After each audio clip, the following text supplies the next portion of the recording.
¿Cuáles son las características del inspector?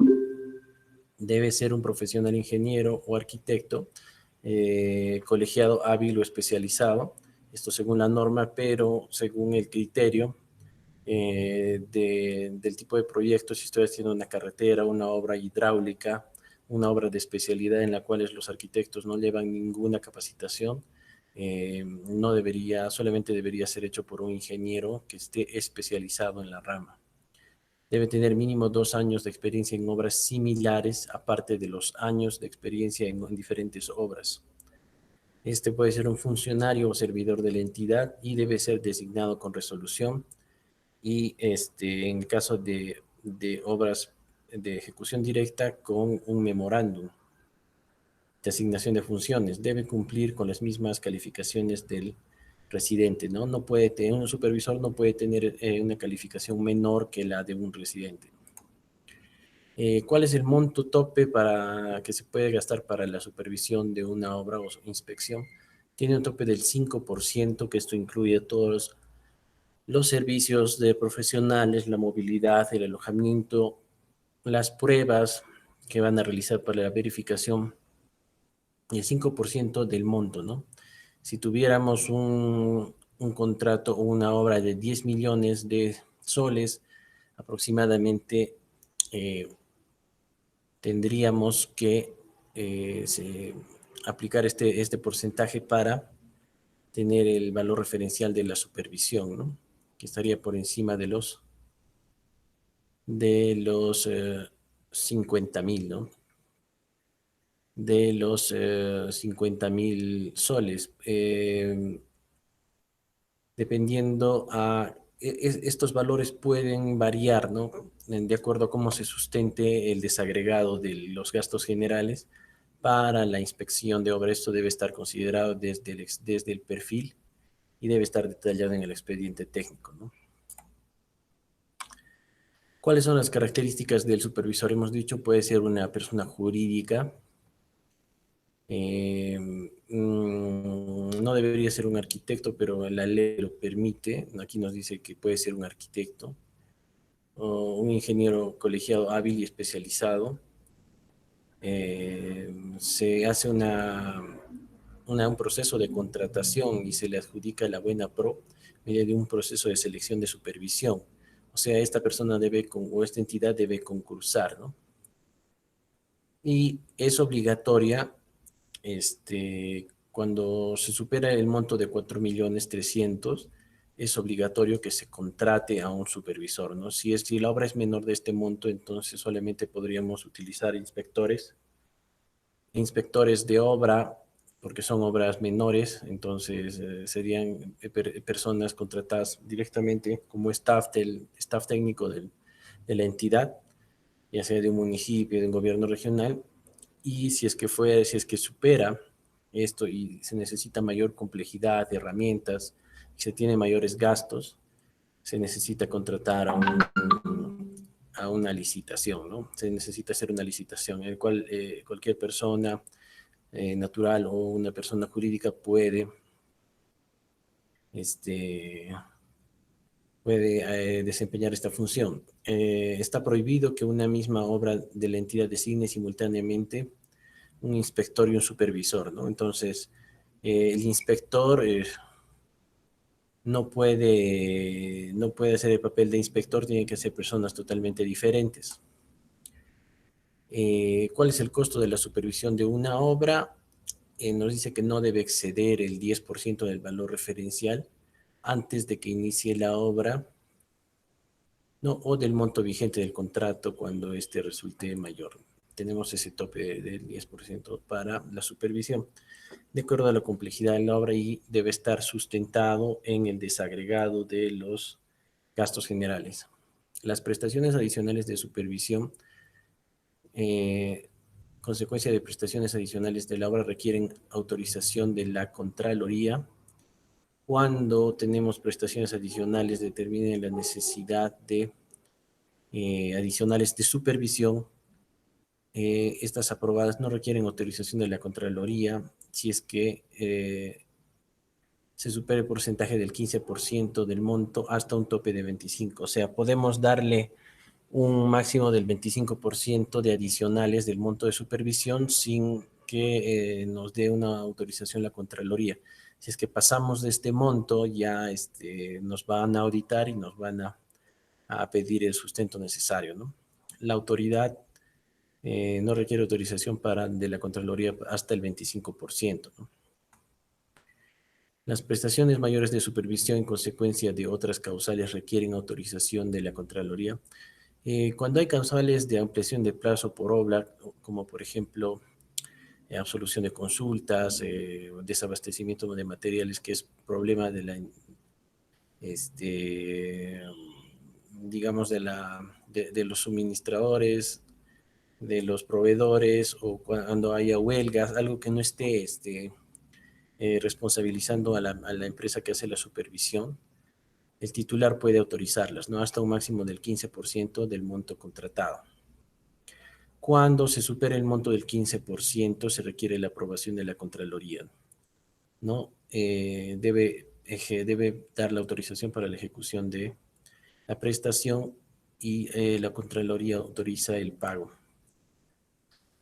¿Qué conocimientos deben tener los inspectores y supervisores? Básicamente un conocimiento técnico, deben tener experiencia en el campo, deben revisar toda la documentación técnica, planos, especificaciones, planillas, metrados, son responsables de todo lo que pasa por ¿no? De todo, es el primer responsable de la obra y debe tener conocimientos normativos, también administrativos, porque debe hacer trámites, y también legales, porque debe responder a cuestiones legales que se puedan producir dentro de lo que es la gestión de la obra, ¿no?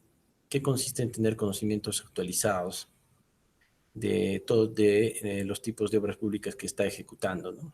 Por ejemplo, debe conocer que el sistema de contratación, sobre suma alzada, precios unitarios, el inicio del plazo, procedimientos, plazos de trámites para las valorizaciones, cómo se hacen los adicionales, las ampliaciones y las liquidaciones. ¿Cómo designar al inspector o supervisor? Los inspectores deben ser designados bajo una resolución, ya lo hemos dicho, no solamente bajo un memorándum, ¿no? de funciones. Los supervisores de obra son contratados como resultado del proceso de selección. Los supervisores siempre pasan por un proceso de selección. Los inspectores pueden ser designados a dedo por la entidad, ¿no? Dentro de su staff técnico. Ambos tienen las mismas funciones. Tienen que hacer el control técnico, control económico y control contractual o legal, ¿no? ¿Cuáles son las funciones de este inspector o supervisor? Antes del inicio de la obra, tiene que hacer un reconocimiento del área, del proyecto, revisar el expediente técnico y presentar un informe de compatibilidad con las recomendaciones oportunas, ¿no es cierto?, antes de la obra. O sea, durante el proceso que se está, antes de lanzar esta obra, ¿no? ¿Cuáles son las funciones del inspector o supervisor una vez que ya se ha ejecutado y ya le hemos dado el visto bueno al contratista para que empiece a desarrollar la obra? Tiene que hacer un control en la topografía, control de cada uno de los materiales que están entrando, o sea, debe estar revisando permanentemente los almacenes, que se dé visto bueno, aprobar el visto bueno en la recepción, ¿no?, de los materiales que están llegando, controlar los procesos constructivos, debe estar en obra para ver cómo se está ejecutando los procesos constructivos, control de calidad de trabajos ejecutados, o sea, pedir los ensayos de rotura de briquetas, diferentes ensayos que nos dan la calidad de la obra. Debe haber un control de maquinaria también, cuál es el requerimiento de la maquinaria, cuál es el costo de la maquinaria que se está generando, los alquileres. Debe calificar al personal también, ¿no? De repente hay personal que no tiene un buen rendimiento, los puede pedir su baja. Control de ensayos y pruebas de laboratorio, y debe presentar informes de acuerdo a lo que la entidad lo solicite. Normalmente son informes mensualizados, a menos que los jefes de los gerentes de infraestructura, los jefes de obras, soliciten informes puntuales o informes quincenales, ¿no? También debe hacer informes por cada uno de los adicionales y ampliaciones de plazo que se dé en la obra. Durante la ejecución de obra con respecto al control del contrato, ¿no? Paralelamente a la ejecución de obra tenemos la parte contractual, ¿no? ¿Qué documentos es necesario para iniciar la obra? Participar en la entrega del terreno, verificar los calendarios de avance de obra y adquisición de materiales, exigir medidas de seguridad en obra. También es responsabilidad de, ¿no? La seguridad en obra. El uso del cuaderno de obra debe llenar diariamente o interdiariamente el cuaderno de obra según lo que él vea por conveniente y debe tener reuniones de coordinación con las áreas técnicas. Dentro del control financiero debe revisar y aprobar las valorizaciones que elabora el contratista, ¿no? El contratista pasa al supervisor y el supervisor da el visto bueno para pedir el pago. Debe hacer un cálculo de reajustes mensuales de acuerdo a las fórmulas polinómicas. Tiene que hacer la elaboración del trámite de presupuestos de adicionales, de deductivos. Tiene que estar controlando que las garantías que ha pedido a través de las cartas fianza, el contratista debe estar al día, ¿no? No debe de vencer porque pueden crearse ciertas compatibilidades o problemas en obra y si están vencidos, no, la entidad no podría ejecutar, ¿no? Las garantías que son las cartas fianza. Y luego, si es que está en el contrato, deberá formular la liquidación en obra, si no, no. Si no, lo deberá hacer el contratista, ¿no? Una vez que termina la obra, debe hacer las pruebas para la utilización o puesta en marcha, ¿no es cierto?, de todo lo que se ha construido, por ejemplo, en el caso de algún tipo de obra que requiera maquinarias o, digamos, pruebas de funcionamiento, debe hacer todas estas test y pruebas para que empiece la obra a servir. Debe de participar en la recepción de obra, es parte del comité de recepción de obra. Si es que está en su contrato, debe ser parte de la liquidación. Debe hacer la revisión, eso sí, de la liquidación de obra y debe hacer un informe final o cierre de obra. ¿Qué errores podemos tener? Errores, faltas o delitos que se cometen durante el manejo del cuaderno de obra. A ver, hablemos de las responsabilidades. Hay una responsabilidad administrativa que es cuando no registro de manera oportuna los acontecimientos digamos que han sucedido algunos hechos en obra, desabastecimientos, cosas importantes que van a generar perjuicio, tanto lo que es la ampliación o perjuicio económico, por ejemplo, y estos no se citan en el cuaderno de obra de forma oportuna, sino que se dicen después, ¿no? O hojas después o fechas después de esto. Entonces tiene una sanción administrativa, ¿no? Que podría ser una amonestación, una suspensión temporal o una suspensión definitiva. Una responsabilidad civil cuando registro una acción que no ha ocurrido y que ocasionaría un pago a la institución, ¿no? Entonces, aquí, por ejemplo, genero un gasto a la institución que está contratando, estoy generando un perjuicio, ¿no? Económico a la institución y, y penal podría ser que el supervisor apruebe un adicional de obra por vicios ocultos, por ejemplo. O sea, se vea involucrado en aprobar adicionales que no están reconocidos y, por ejemplo, sin que con dificultades en obra, si es que ha ocurrido, u otro tipo de adicionales no sustentados, por ejemplo. ¿Qué delitos se generan? Se generan tres, ¿no? El primero, en el tema penal, la pena privativa de 3 ni menor de 15 años cuando el residente y el supervisor de manera concertada registran en el cuaderno de obra que la obra se ha concluido al 100%. Entonces, dan a, ¿no? Dan a entender de que esta obra se ha terminado, sin embargo, hasta se ha podido liquidar y se ha podido pagar al contratista, sin embargo, no, en la vida real, al momento de hacer una supervisión, una inspección, no se ha concluido todas las partidas, ¿no? Y ahí habría un perjuicio al Estado mediante una complicidad entre ambos, ¿no? El peculado sería entre 2 y 8 años cuando se registra el ingreso de materiales al almacén sin que haya ocurrido, o sea, ha desaparecido ciertos materiales, supuestamente han ingresado, pero, y se ha generado un pago, ¿no es cierto?, al proveedor por materiales que no han ingresado y que se han registrado en obra. Estos están itemizados bajo la denominación de peculado y tienen esa sanción. Entonces aquí ha habido un beneficio obviamente del residente de obra, ¿no? O del supervisor también cuando no lo haya identificado. Luego, malversación de 1 a 4 años cuando se registra en el cuaderno de obra la utilización de materiales sin que ellos se usen en obra, ¿no?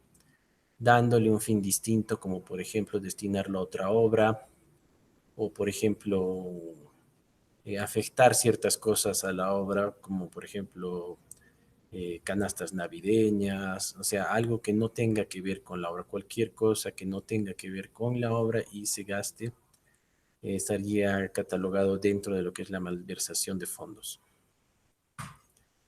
Entonces, ¿cómo procede el inspector o supervisor cuando hay una consulta de modificaciones, ¿no? Cuando se dan modificaciones y no se requiere opinión del proyectista. Entonces, si bien la norma no precisa cuáles son las consultas que no requieren opinión del proyectista, haciendo un análisis del punto de vista práctico, pueden ser las que son relacionadas con procesos constructivos. Por ejemplo, hay detalles de los procesos constructivos que no están especificados, digamos, en el expediente técnico, en las especificaciones, y estas consultas las podría absolver el supervisor en coordinación con el residente, ¿no? Y sobre las pruebas o ensayos de control de calidad. Por ejemplo, estas pruebas o ensayos ya están estandarizadas, entonces, si es que habría alguna consulta, el supervisor o el inspector tiene el conocimiento técnico necesario, dentro de 5 días debe dar respuesta y debe dar paso o rechazar la consulta, ¿no? Entonces, ¿cómo procede el inspector o supervisor cuando las consultas no requieren al proyectista? La recomendación es que la solución a la consulta no implique básicamente lo que son adicionales de obra, ¿no? ¿Qué es lo que genera? Los adicionales de obra son lo que están generando un gasto mayor y podrían representar un perjuicio, ¿no es cierto?, a la entidad. Entonces, si es que no se trata de esto, no habría problema con que el supervisor lo pueda absolver o pueda dar permiso, ¿no?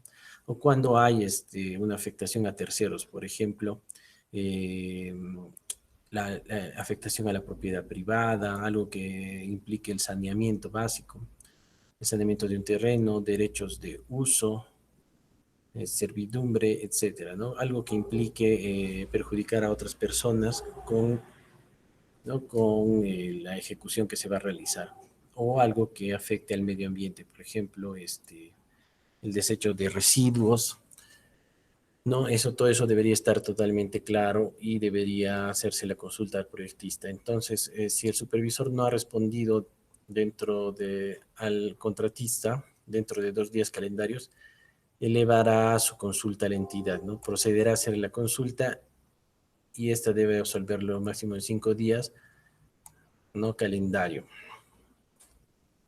Si es que son cosas que no implican adicionales, afectación a la propiedad privada o al medio ambiente. ¿Cómo procede el inspector cuando las consultas sí requieren opinión del? Entonces, en este caso sí vamos a necesitar la opinión del proyectista. Modificaciones al proyecto, ¿no? Modificaciones a los planos o a las especificaciones técnicas. Esto sí debe ir al proyectista para que se puede hacer la corrección, ¿no? O complemento de los diseños, algunos temas técnicos o planos o especificaciones que no estén aclarados de forma detallada, ¿no? Entonces decide que la consulta debe ser absuelta por el proyectista y debe hacer un informe con su opinión y elevarlo a la entidad para que se comunique dentro de 4 días al calendario al proyectista, ¿no?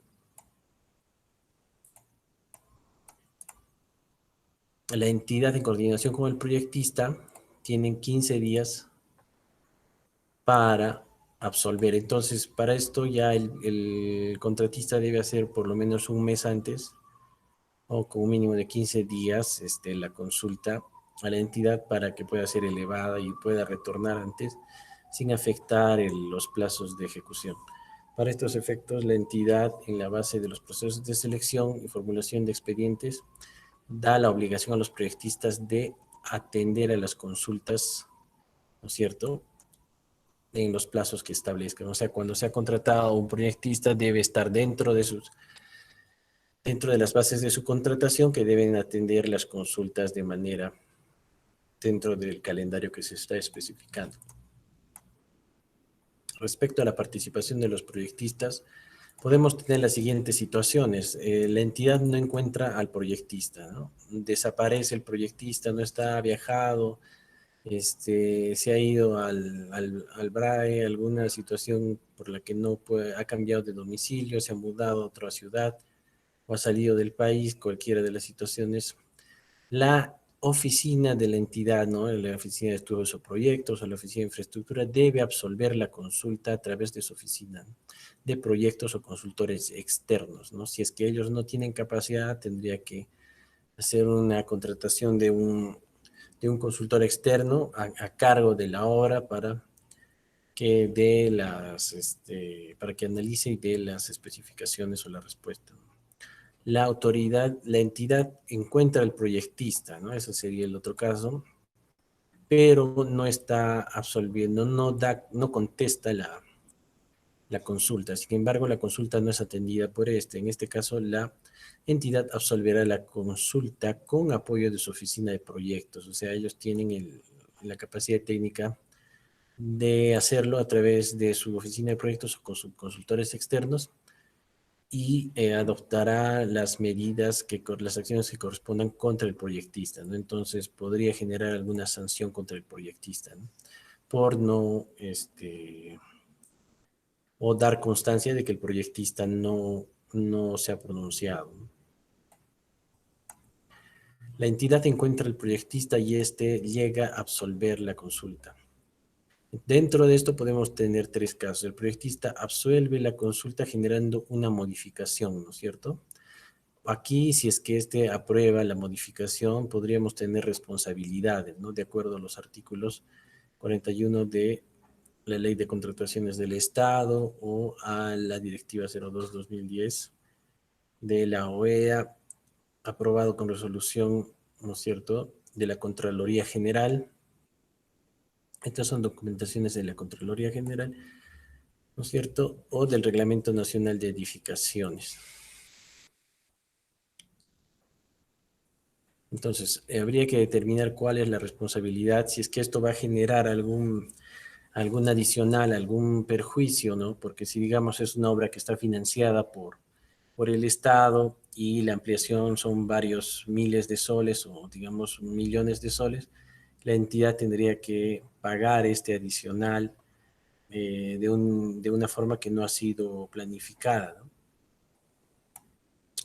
Luego, tendríamos que el proyectista absuelve la consulta y se ratifica en su proyecto. O sea, dice que ha hecho los cálculos bien, las verificaciones y que es conforme su diseño, por lo tanto no procede, solamente hace aclaraciones, pero no procede a hacer modificaciones, ¿no?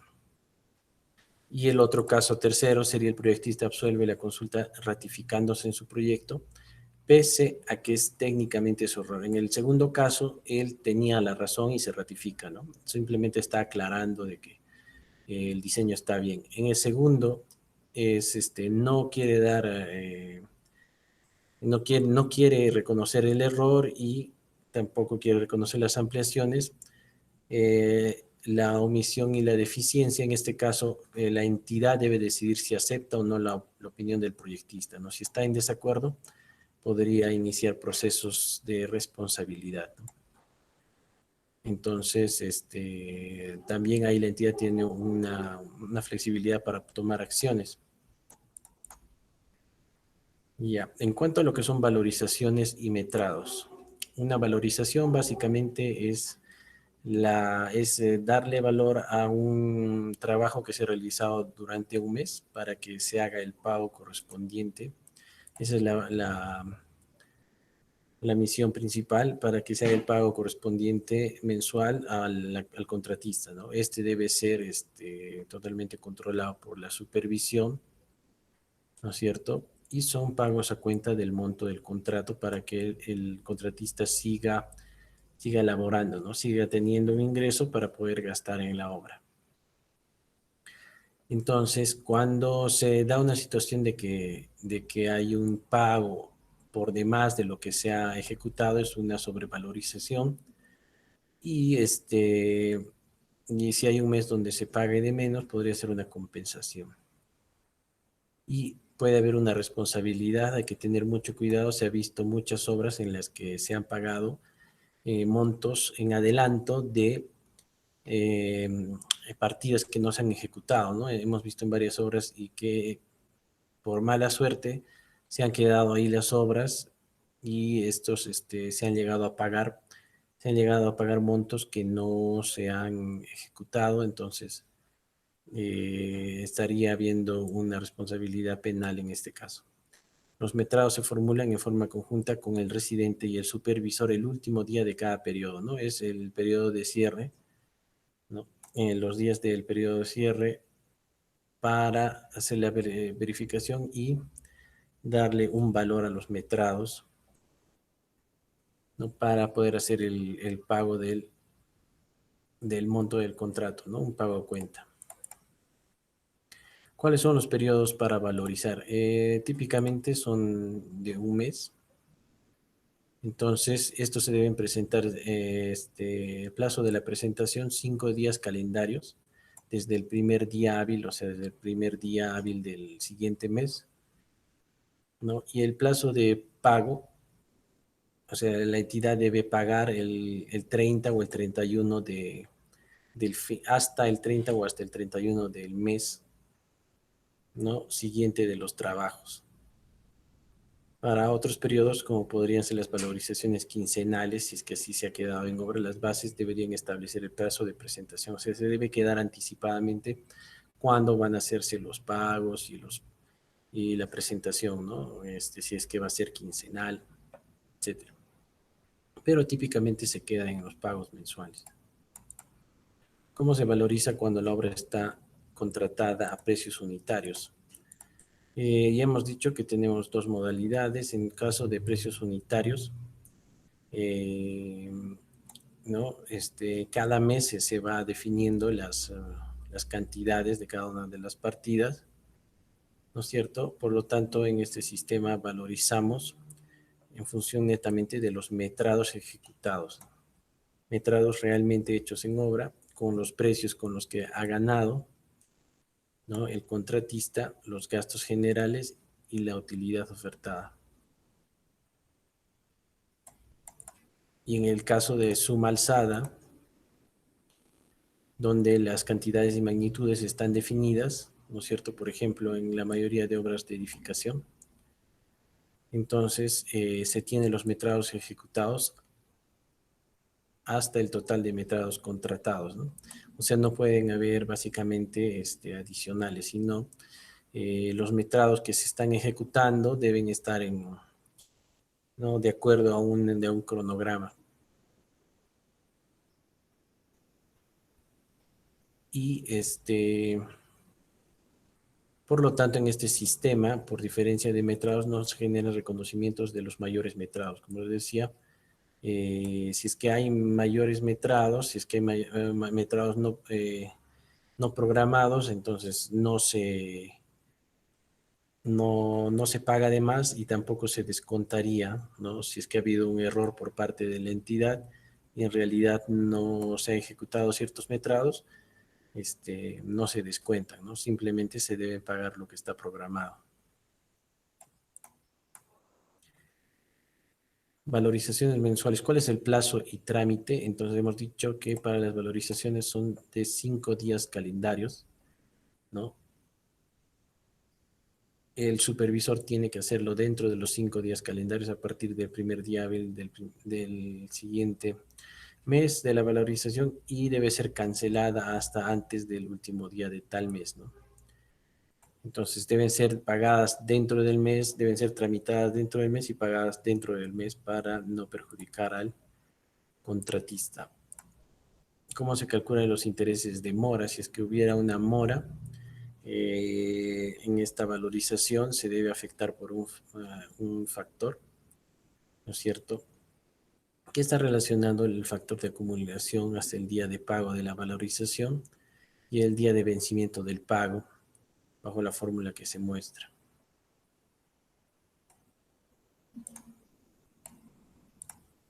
¿Qué documentos son necesarios para el pago de una valorización?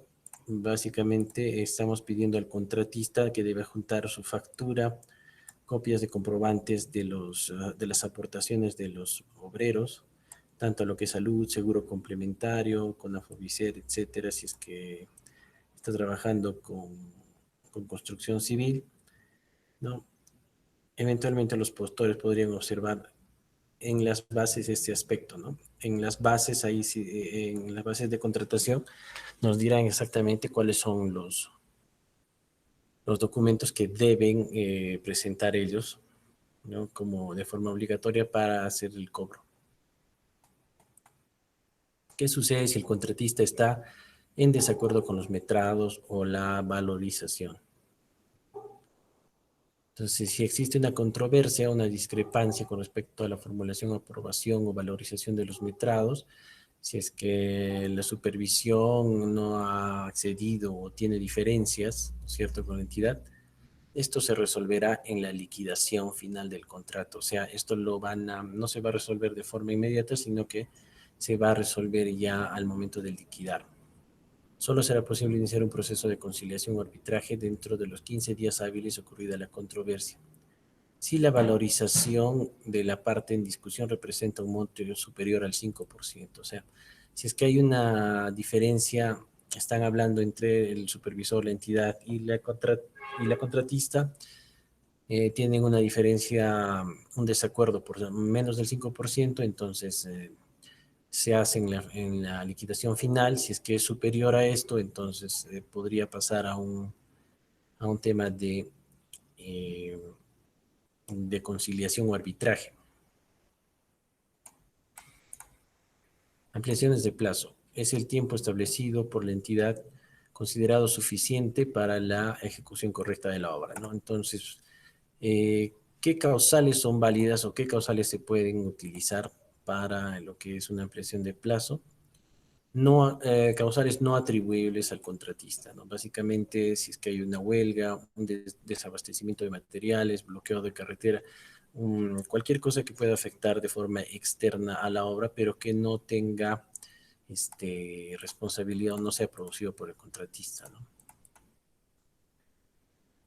Luego, atrasos en el cumplimiento de las prestaciones por causas atribuibles a la entidad. En este caso, la entidad contratante, ¿no es cierto?, tiene la culpa. Entonces aquí, por ejemplo, se demora en el pago de los adelantos, el contratista no puede comprar los materiales y insumos, se demora mucho tiempo en la solución de consultas y está generando que parte de que ciertas partidas no continúen o se demoren, y de repente falta de saneamiento del terreno, ¿no? Se ha hecho una adjudicación, algo, y todavía no está claro que esto no debería de suceder, ¿no? El terreno, por ejemplo, debería estar limpio para entregar al contratista. Entonces puede haber algún caso en el cual se generen ciertas demoras para entregar al contratista el terreno.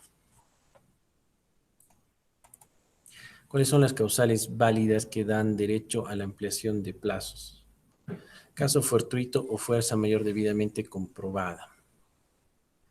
A ver, entonces aquí tendríamos no imputable, que consiste en un evento extraordinario, imprevisible. Por ejemplo, el COVID-19, ¿no? Eso no es la responsabilidad del contratista ni de la entidad.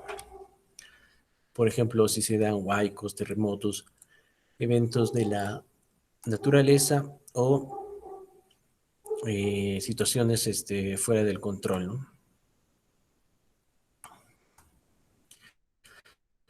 Luego, cuando se aprueba la prestación de adicionales de obra, si yo tengo un adicional que ya ha sido reconocido, entonces me deben dar una ampliación de plazo. Puede haber una ampliación de plazo por la demora en la aprobación, ¿no es cierto? Que podría ser la entidad se demora en darme la aprobación del adicional, por eso hay que gestionarlo con anticipación. O por la ejecución física del adicional, ¿no? El adicional me representa tantos días de ejecución y me deben dar el adicional por ese plazo. ¿Qué condición debe cumplir esta causal válida para que de derecho a la ampliación de plazo? ¿Cuáles son las condiciones, no?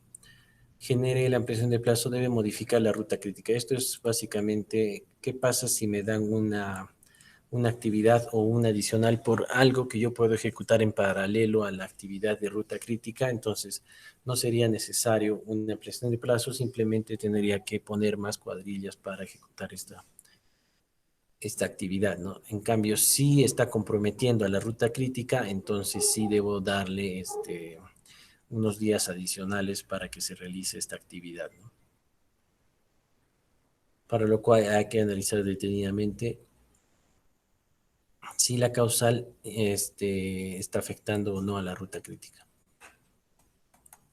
¿Cuál es el procedimiento que debe seguir una solicitud de ampliación de plazo? Aquí lo tenemos, parte A.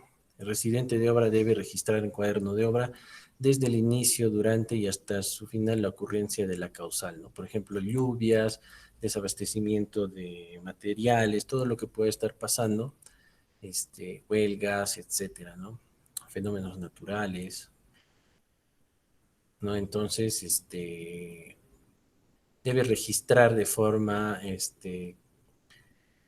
función de cómo se va dando en el tiempo, todos los eventos que van a conllevar a un adicional de plazo.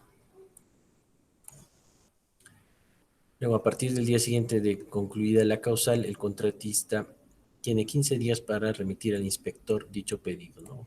Aquí tenemos la fecha máxima. Si pasan los 15 días, ya he perdido la oportunidad de solicitar la ampliación de plazo, presentando el expediente de la ampliación de plazo por el contratista o su representante legal. Tiene 7 días naturales para emitir un informe de su opinión en el cual recomienda tener la siguiente estructura. Entonces, tenemos 7 días, ¿no? Para que él se pronuncie la supervisión, ¿no? Y de ¿no? los antecedentes que está citando el contratista, hacer el análisis y determinar bajo conclusiones y recomendaciones si es que está de acuerdo. Ahí también le puede adjuntar sus anexos, ¿no? De los asientos de obra que el supervisor ha manejado, certificando de que hay una causal. ¿Cuál es el procedimiento que debe seguir una solicitud de ampliación de plazo? De presentado el informe, la entidad tiene 14 días para sacar la resolución, ¿no? En la cual está dando y debe notificarla de forma contractual al contratista. Se considera entonces que en términos conjuntos, desde que el contratista presenta su solicitud de ampliación de plazo, tenemos 21 días calendarios para lograr la resolución, ¿no? Entre lo que va al supervisor, a la entidad, y esta lo hace el trámite por a través de sus instancias, tenemos un total, ¿no? La entidad siempre debe emitir la resolución, sea aprobando o desaprobando, o sea, no puede cometer el error de quedarse callada, entonces eso iría a favor del contratista. Siempre debe haber una notificación indicando de que va o no va o la ampliación de plazo.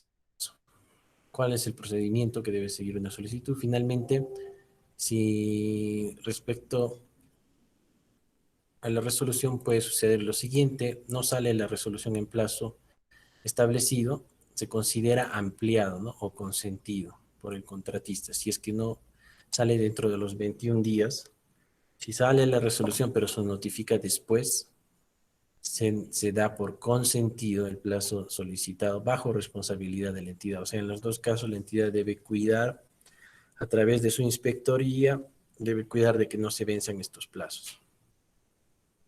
Si no, ya estarán consentidos.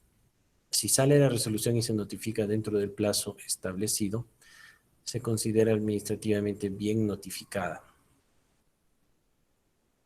El contratista puede tener dos formas de actuar. El plazo se reconoce en la resolución, lo considera conforme y acepta los días otorgados, o puede estar disconforme y en este caso tiene 15 días para solicitar una conciliación o arbitraje, ¿no? Si le han reducido los días que ha pedido o si le han puesto un calendario en el cual no estaría de acuerdo para ejecutarla.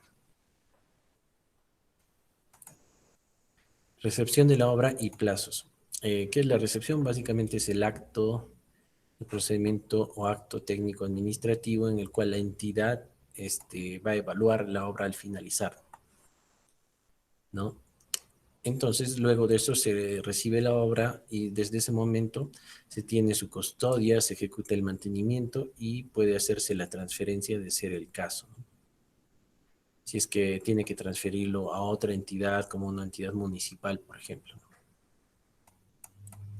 ¿Qué es la recepción de la obra? ¿Qué es lo que determina la recepción de la obra, ¿no? La recepción de la obra es básicamente que la obra se terminó. Puede terminarse de forma adelantada sin penalidades, de forma normal sin penalidades, o puede haber un atraso con penalidades, ¿no? ¿Cómo se conforma el comité? Debe haber un representante de la entidad, necesariamente técnico, ingeniero o arquitecto, según corresponda a la naturaleza de los trabajos, y por un inspector o supervisor. Por lo general, los comités están conformados de 3 profesionales. Tenemos un presidente y 2 miembros, en el cual el inspector puede ser el asesor ¿no? Uno de los miembros uno de los miembros puede ser el gerente municipal, el gerente de infraestructura, y dentro de los miembros pueden ser el jefe de supervisión, ¿no?, o jefe de estudios y proyectos, etcétera. Sin embargo, si la magnitud de la obra lo amerita, el comité puede estar integrado por más de 3 personas, ¿no? Y pueden ser profesionales por especialidad si la obra es necesariamente grande y específica. Luego, ¿cómo procede el comité? Hace la verificación de la compatibilidad de los planos, hace una verificación de las especificaciones técnicas, verifica las características técnicas de los equipos instalados, ¿no? Verifica los documentos que aprobaron las modificaciones. Le van a pedir al ejecutor que muestre todas sus resoluciones, y también los resultados de los ensayos de control de calidad. ¿Qué puede suceder? No hay observaciones y se aprueba, ¿no? Se redacta el acta de recepción de obra sin observaciones. O de lo contrario, pueden haber observaciones y se redactan las observaciones en el acta o pliego de observaciones, ¿no? El contratista, si está conforme o no, también lo debe escribir dentro del acta, ¿no? Puede ser que sí, que esté de acuerdo, que le ha faltado algunas cosas por un detalle y que va a levantar las observaciones, o que no está de acuerdo con lo que le están pidiendo, ¿no?, en su parecer. Luego de esto, sucedida la anotación del contratista, se elevará la recepción al titular de la entidad, ¿no es cierto?, según corresponda, con un informe sustentado de sus observaciones en un plazo de 5 días calendario. La entidad deberá pronunciarse sobre dichas observaciones. O sea, debe haber aquí una resolución, ¿no es cierto?, que permita persistir la discrepancia. Si es que el contratista no lo acepta, pues, hay 15 días, ¿no es cierto?, para que la entidad se pronuncie, ¿no es cierto?, si es que llega a un acuerdo con los contratistas. ¿Cuál es el plazo para levantar las observaciones? Básicamente aquí nos dice un décimo del plazo de ejecución, ¿no? Entonces tiene todo ese tiempo para poder levantar las observaciones que han sido declaradas en el acta.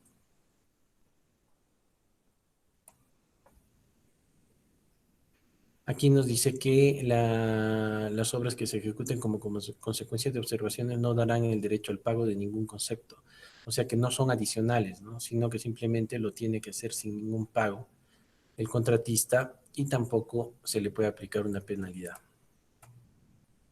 O sea, nada las observaciones a través de su residente vía cuaderno de obra. El supervisor dentro de los 3 días debe elevar el levantamiento de observaciones y el comité debe recepcionarlo en los 7 días siguientes, ¿no es cierto? Solamente para hacer la comprobación de las observaciones, no para volver a revisar toda la obra. Liquidación del contrato de obra.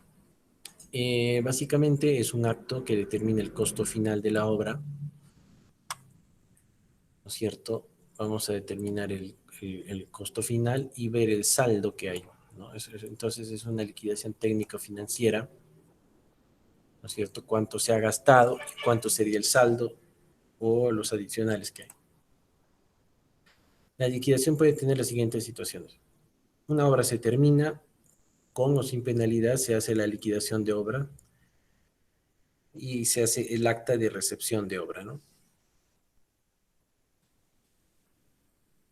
Una obra no terminada, ¿no es cierto?, que es resuelta, por ejemplo, se ha ejecutado un 80% y ahí se resuelve el contrato por algún motivo, entonces se hace la liquidación de cuentas de obra y se hace una constatación física de las partidas que se han realizado y del inventario de materiales y ahí se hace una liquidación de oficio, ¿no?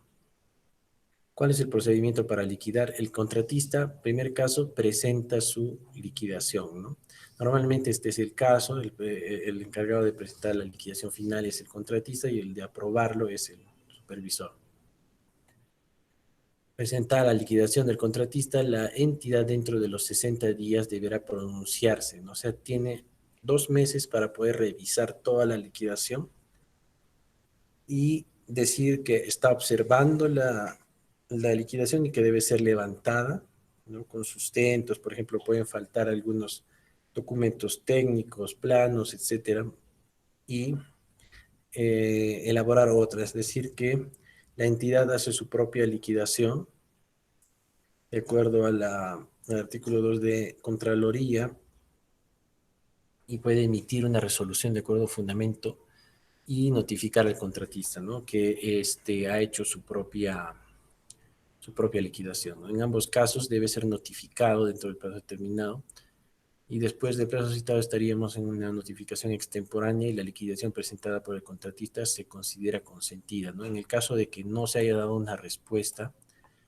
en el tiempo óptimo, estaríamos a favor del contratista, el cual tendría una liquidación consentida, ¿no? Si es que no se le ha evaluado o si no se le ha dado la respuesta dentro del plazo. Notificado al contratista, tiene 15 días naturales para pronunciarse. Si no se pronuncia sobre las observaciones, la entidad, todas las observaciones y la liquidación de la entidad quedan consentidas y se hace el pago de acuerdo, o el pago final de acuerdo a esta liquidación de la entidad. Si el contratista se pronuncia, puede decir que lo acepte, ¿no? O puede ser que no lo acepte y dentro de los 15 días calendarios puede hacer este, su pronunciamiento, lo cual, ¿no es cierto?, la entidad acepta lo manifestado por el contratista o la entidad no lo acepta, ¿no? Si no lo acepta y esto debe ser manifestado por el contratista, tiene 15 días hábiles para solicitar la conciliación y arbitraje. Entonces pasaríamos, en caso de no ser aceptado y hay alguna discusión, tendríamos 15 días hábiles para que se realice una conciliación o que pase al arbitraje. ¿Qué pasa si el contratista no presenta su liquidación final? Dentro del plazo previsto, su elaboración será responsabilidad de la entidad, ¿no? La cual tienes igual un plazo de 60 días calendarios para hacer la liquidación, el que sea mayor de estos dos o un décimo del plazo vigente, siendo los gastos a cargo del contratista. Entonces, como el contratista, la entidad, por último, no le paga al contratista el monto de la liquidación si es que éste no lo hace. La entidad notificará su liquidación final al contratista, quien dispondrá de 15 días para decir algo. Si el contratista no se pronuncia, este queda consentida, y si se pronuncia, este puede decir que acepta la liquidación o que no acepta la liquidación. En el caso de obras que trabajan bajo precios unitarios, la liquidación final se practica con los metrados finales ejecutados, no con los que se han licitado la obra, ¿no?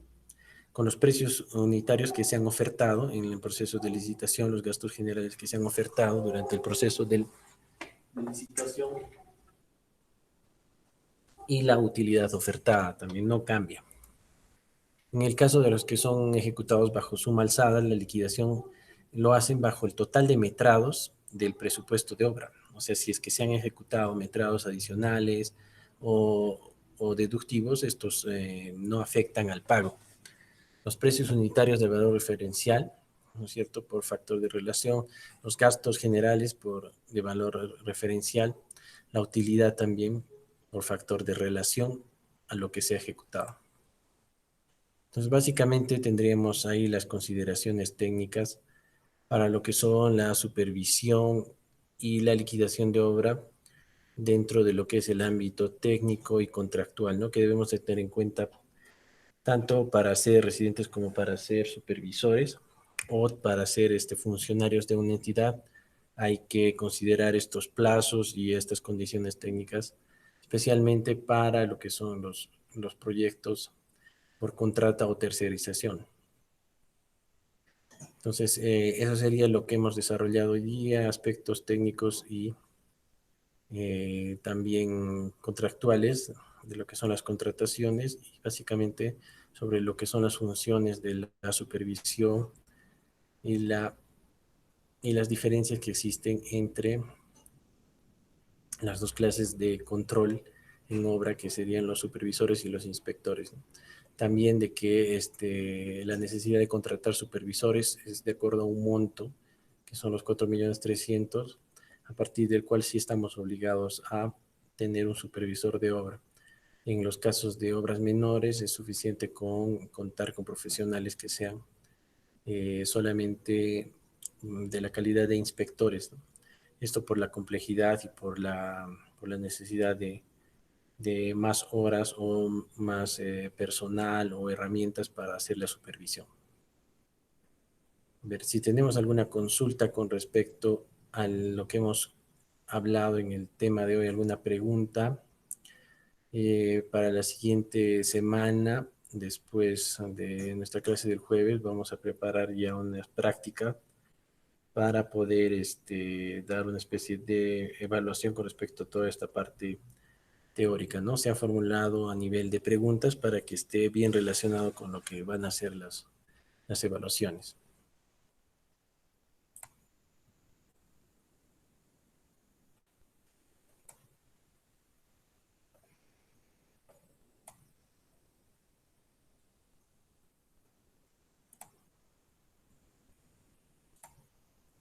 Bien, vamos a detener la grabación de la clase para tener el link del video.